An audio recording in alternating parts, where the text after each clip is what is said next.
dangerous is it that you dare to drive with such a serious noise? I don't know about cars either. What do you think? Your car is more troublesome.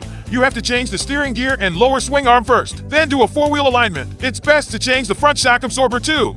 Otherwise, it would be too dangerous to lose control of the direction. How much does it cost? The whole cost is $3,000. Anyway, you can rest assured that I can fix it for you. $3,000? Let me ask my friend. Okay, think about it yourself. It's not something that can be solved with a few dollars. He wanted to charge you $3,000. Why didn't he grab it? Come on, let's get out of the car and say. First, when starting a cold car, there is a creaking sound in the car. It's the belt that's getting old.